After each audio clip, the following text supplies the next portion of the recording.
இந்த உலகத்தில் இறக்க முடியாத ஒரு மனிதன் இன்னும் உயிரோடே நடக்கிறான் என்று சொன்னால் நம்புவீங்களா?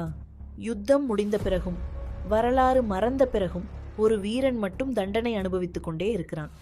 அவன் மனிதன் மட்டும் இல்ல, தெய்வீக சக்தியால் பிறந்தவன். அவன்தான் அஸ்வத்தாமா. இந்த வீடியோவை கடைசி வரை பாருங்கள், ஏனென்றால் இது ஒரு கதை அல்ல, ஒரு எச்சரிக்கை. வணக்கம் நண்பர்களே, நீங்கள் பார்க்கிறீர்கள் டேல் பாக்ஸ் தமிழ். இங்கு நம்ம சனாதன தர்மத்தின் மறக்கப்பட்ட கதைகள், புராண ரகசியங்கள் மற்றும் காலத்தை கடந்த உண்மைகள் பேசப்படும். குருக்ஷேத்திர போர் முடிந்தது. சங்குகள் அமைதியானது. வெற்றியாளர்கள் கூட தங்கள் இறந்தவர்களை நினைத்து அழுதார்கள். தர்மம் வென்றது போல தெரிந்தது. ஆனால் எல்லோருக்கும் முடிவு கிடைக்கவில்லை. போர்க்களத்தின் நிழல்களில் ஒரு மனிதன் மட்டும் எரியும் மனசோடு நடந்து கொண்டிருந்தான். அந்த இரவில் உலகம் தூங்கிக் கொண்டிருந்த போது தேவர்கள் கூட மன்னிக்க முடியாத ஒரு செயலை அவன் செய்தான். அதற்கான தண்டனை மரணம் அல்ல, அதைவிட கொடூரமான ஒன்று அமரத்துவம். அஸ்வத்தாமா சாதாரண மனிதனின் மகன் இல்லை. அவன் தந்தை குரு துரோணாச்சாரியார், கௌரவர்களுக்கும் பாண்டவர்களுக்கும் ராஜகுரு. மகன் வேண்டுமென்ற ஒரே ஆசைக்காக துரோணர் மகாதேவனை நோக்கி கடும் தவம் செய்தார். அவரது பக்தியில் மகிழ்ந்த சிவன், என் ஒரு பகுதி உன் மகனாக பிறக்கும் என்று வரமளித்தார். அப்படி பிறந்த குழந்தைதான் அஸ்வத்தாமா. பிறந்த உடனே அவன் குழந்தை அழவில்லை.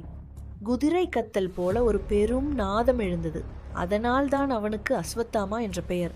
அவன் நெற்றியில் ஒரு தெய்வீக மணி இருந்தது. அந்த மணி இருந்தவரை அவனுக்கு பசியில்லை, தாகமில்லை, நோயில்லை, சோர்வில்லை. எந்த ஆயுதமும் அவனை தொட முடியாது. அவன் தோற்க முடியாதவன். ஆனால் ஒவ்வொரு ஆசீர்வாதத்துக்குள்ளும் ஒரு சாபம் மறைந்திருக்கும். அஸ்வத்தாமா அரண்மனையில் சுகமாக வளரவில்லை. துரோணர் மிகுந்த ஞானம் கொண்டவராக இருந்தாலும் வறுமையில் வாழ்ந்தார். ஒரு நாள் மற்ற குழந்தைகள் பால் குடிப்பதை பார்த்து அஸ்வத்தாமா அழுதான். துரோணர் பாலை தேடி அலைந்தார். எதுவும் கிடைக்கவில்லை.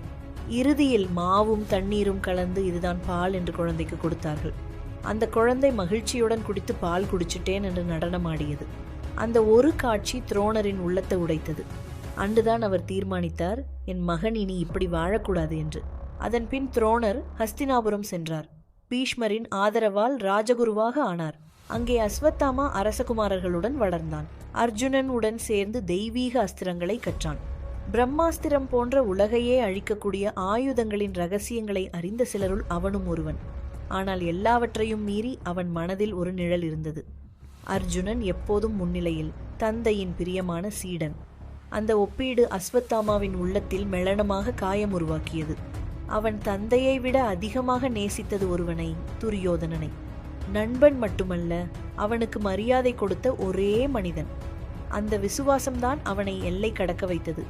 தர்மம் ஒரு பக்கம், கோபமும் விசுவாசமும் மறுபக்கம். அந்த உள் போராட்டம் குருக்ஷேத்திரத்தில் வெடித்தது. போர் நடந்த 15வது நாள்.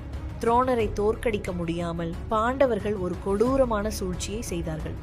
அஸ்வத்தாமா என்ற பெயருடைய யானையை கொன்று அஸ்வத்தாமா இறந்து விட்டான் என்று சத்தமிட்டார்கள். துரோணர் நம்பவில்லை.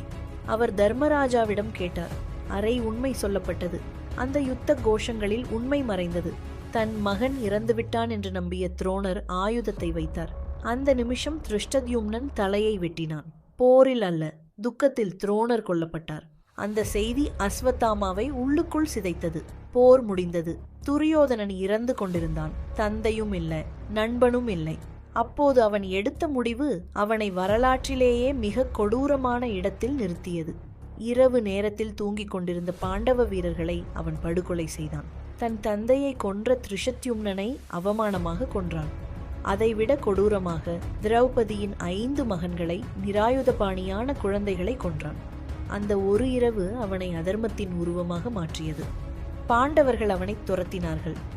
தப்பிக்க முடியாத நிலையில் அவன் செய்த கடைசி பாவம் பிரம்மாஸ்திரத்தை பயன்படுத்தியது. அர்ஜுனனும் அதையே எதிர்த்து விட்டான். உலகமே அழியப்போகும் நிலையில் வியாசர் தலையிட்டார். அர்ஜுனன் ஆயுதத்தை திரும்ப பெற்றான். ஆனால் அஸ்வத்தாமாவுக்கு அது தெரியவில்லை. அவன் அந்த அஸ்திரத்தை உத்தரையின் கருவில் இருந்த குழந்தையை அழிக்க திருப்பினான். அந்த குழந்தைதான் பரீட்சித். கிருஷ்ணன் தன் தெய்வீக சக்தியால் அந்த குழந்தையை காப்பாற்றினார். அந்த நேரத்தில் கிருஷ்ணன் அளித்த தண்டனை மரணத்தை விட கொடூரமானது. அஸ்வத்தாமா இறக்க மாட்டான். 1000 ஆண்டுகள் வாழ்வான். அவன் உடல் காயங்கள் ஒருபோதும் ஆறாது. நெற்றியிலிருந்த மணி பறிக்கப்படும். பசி, தாகம், நோய் அனைத்தையும் அனுபவிப்பான். மனிதரும் விலங்குகளும் அவனை விட்டு விலகுவார்கள். அவன் தனியாக உலகத்தை சுற்றி திரிய வேண்டியிருக்கும். அமரத்துவம் அவனுக்கு ஆசீர்வாதம் அல்ல, சாபம். அவன் சிரஞ்சீவிகளில் ஒருவனாக மாறினான். ஆனால் ஹனுமான் போல ஒரு புனித நோக்கத்திற்காக அல்ல, தன் பாவத்தின் சுமையை சுமந்து வாழ்வதற்காக. காடுகள், மலைகள், வெறிச்சோடிய இடங்கள் அவனின் இல்லமாக மாறின. சிலர் இன்றும் சொல்கிறார்கள், இமயமலையில், நதிக்கரையில், விடியற்காலையில், கோவில்களில் ஒரு நிழல் போல அவனை பார்த்ததாக. அது உண்மையா இல்லையா என்பது முக்கியமில்லை. அவன் ஒரு நினைவூட்டல். கோபம் ஞானத்தை மீறினால் என்ன நடக்கும் என்பதற்கான உயிருள்ள சாட்சி. ஆனால் சனாதன தர்மத்தில் யாரும் நிரந்தரமாக தண்டிக்கப்பட மாட்டார்கள். கலியுகத்தின் முடிவில் கல்கி அவதாரம் வரும்போது அஸ்வத்தாமாவின் தண்டனை முடியும் என்று கூறப்படுகிறது. இந்த முறை அவன் கோபத்திற்காக அல்ல, தர்மத்திற்காக போராடுவான். அழிப்பவன் அல்ல, பாதுகாப்பவனாக மாறுவான். அஸ்வத்தாமாவின் வாழ்க்கை ஒன்று மட்டும் சொல்லுகிறது, வலிமை மட்டும் போதாது. ஞானம் இல்லை என்றால் அழிவு உறுதி. ஆனால் எவ்வளவு பெரிய வீழ்ச்சி இருந்தாலும் மீட்பு எப்போதும் சாத்தியம். இந்த கதை உங்களை யோசிக்க வைத்திருந்தால் லைக் செய்யுங்கள், ஷேர் செய்யுங்கள், சப்ஸ்கிரைப் செய்யுங்கள். Tale Box Tamil. இன்னும் இப்படியான காலத்தை கடந்த கதைகளுடன் மீண்டும் சந்திப்போம். Until then, stay inspired.